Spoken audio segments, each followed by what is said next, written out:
In true Seth Godin usual lately, it's a little longer.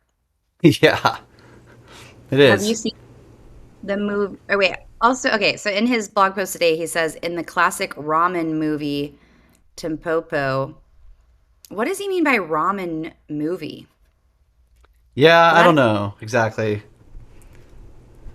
I'm gonna Google it. What is a ramen movie? I mean, all I know is ramen noodles. Right. Feature ramen. Oh, either as a central theme, plot, or setting, these movies often explore Japanese culture, cuisine, and the art of ramen making. They can be Okay. documentaries, dramas, or even comedies, but they all share a focus on ramen. And this particular one is about a ramen master. Who knew that That there's an I entire love. world of movies about people that make ramen? Yeah. This is Okay. this is an interesting one. It's a little more philosophical or ethical. So here, I'll hop in and read it to us, and then we can maybe discuss for a Okay, couple minutes. perfect. It's called Casual Cruelty. Is it okay to dress your cat in a ridiculous costume? What about giving a poodle a haircut that subjects him to ridicule? The cat and the dog probably don't know or care, but we think less of their person if it happens. At Disney, the costume characters need security guards. Kids, and more often adults, would bother or even pinch the characters, figuring that if they were in costume, they weren't people, so it didn't count. I was having tea with a wealthy investor a few months ago and was disturbed that he never thanked or acknowledged the hardworking folks who were serving us. They didn't feel real to him, apparently.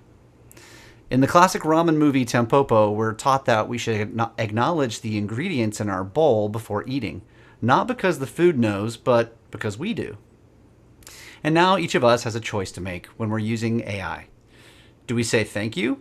Treat it with contempt? Should we imagine that it's fully inanimate like an ATM, even though we're busy anthropomorphs? He always sneaks one in. Huge word. Anthropomorphizing. When I read it, I went right through it. Although we're Mhm. busy anthropomorphizing it, one day it'll be a commonplace tool, but right now it feels like more than that. Sometimes I say please and thank you to Claude, not because I think it can tell, but because I can. Hmm. So he gave a few examples of, you know, uh, it's funny because the word dehumanizing works for humans, but how do you say that about a dog and a cat? Um, Yes. but then two examples of dehumanizing the human in the costume and the human who's in the service industry, and then trying to tie that over into AI. Do you say, Holly? Do you say thank you or please when you use AI? I guess this is the opportunity to put call out. I know. I don't think so. I mean, I've like raved about, something that it's done that I couldn't believe, but no, I haven't. But where my brain is going, we texted about this last night actually. You sent me an article or like actually in full disclosure, I didn't read the article. I read the LinkedIn post about the article. Yeah, yeah. Sometimes That's that's my just as first. good anyway. But But anyway, it was like why it was kind of about what we've talked about on the episode before about why do we feel embarrassed or that we need to apologize for AI, we're which is the using it, the opposite use of it. for the use of AI, which is the opposite of saying thank you or please to AI. And it was like why, accountants don't apologize for using QuickBooks. That one like really hit for me. I was like, yeah. Whereas marketers or ghostwriters or whatever right now are feeling embarrassed or not sure how to talk about it. Or I've even gotten the question in my coaching certifications like, oh, you're upfront with clients about the fact that you use AI. And I'm like, why would I not? They're getting more bang for their buck.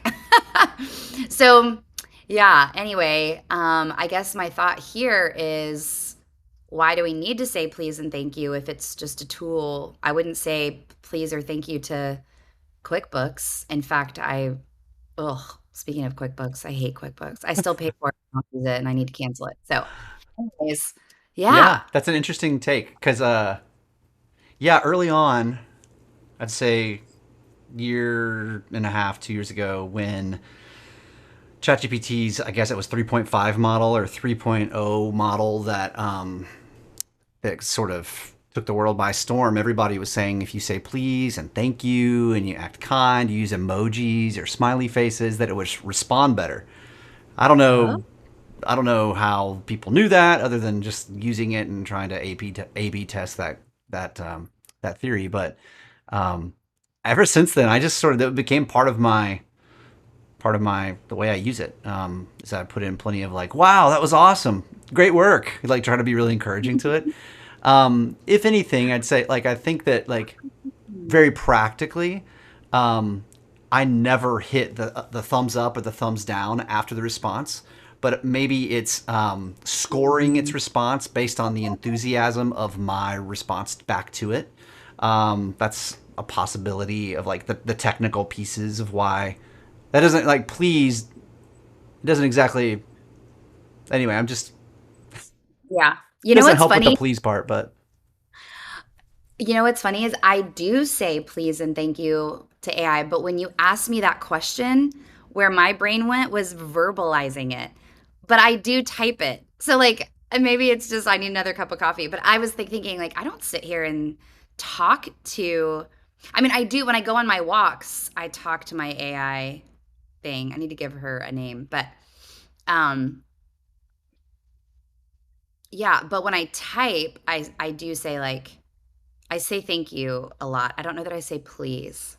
But yeah, anyway, isn't that just a funny distinction? I was like, well, no, I don't sit here and look at my screen and say thank you when Chat GPT oh right, no, yeah, yeah, but it's typing. just sitting in the room But by I myself. do get very mad at her and I let her know when she messes up. Like I'm like, which is also part of my personality. I'm like, why did you this is very frustrating.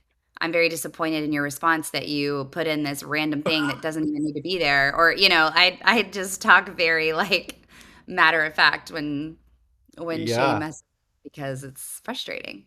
yeah. But what I And think maybe I feel is like I have to filter. I feel like I have to filter to most people in my life, and I oh don't have to funny. filter to my Chat GPT. Yeah. And at least right now, it doesn't seem like it judges you or responds to you differently if you maybe give it if I may, Holly, maybe a harsher critique than you might soften a critique of like a Mhm. colleague that you can look in their eyes and see Mhm. their response. So what I think is interesting is I think Seth is challenging us here. Like we've talked a little bit about the technical, like of like the pros and cons of maybe saying please or thank you or encouragement or giving it like harsher critique. But I love what this very last line. I'll read it again here. Um, Sometimes I say please and thank you to Claude, not because I think it can tell, but because I can. So it's almost like he's saying maybe it means nothing that you give a harsh critique. Maybe it means nothing to the AI that you say please and thank you. But what does it say about ourselves in how we treat the inanimate object Mhm. or how we approach? He even talked about this bowl of noodles or bowl of ramen. How we approach an experience or an object with gratitude. We've talked about Mhm. gratitude recently.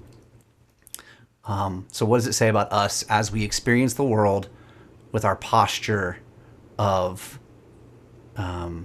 either, yeah, that should happen because I'm top of Mhm. the food chain, or with a posture of, wow, Gratitude. gratitude. How cool is this? Thank you. Mhm. And that's very Japanese. That's definitely something that I feel like, as American culture, can learn from the Japanese culture. I have not been to Japan. We really want to go, but that like objects, like, they're very minimalist and like really respect and admire and take time to um, appreciate their objects. So that's interesting that he brought that in. It was from a ramen perspective, but like everything. And well, my understanding is that like respecting the object or the thing is a big part of Japanese culture. So Yeah. that's good. That's very thought provoking. Yeah. It reminds me of Marie Kondo, who everybody, Oh she was yeah. so popular a few years back, but like saying thank you to an object and then being able to set it aside or to minimalize your life by acknowledging, like, thank you for a season. I appreciated you in my life, which sounds, I think, to us Western-minded people, it sounds like, are you serious? Mhm. But to be able It's to so approach good. something with like gratitude and saying thank you, and now I move on or put you in your proper place. Yeah, so good. Well, that was good. That was a good thought experiment this morning. So I will definitely be thinking more about how I say please and thank you to ChatGPT today. Yeah. So thank you for watching or listening to this podcast episode.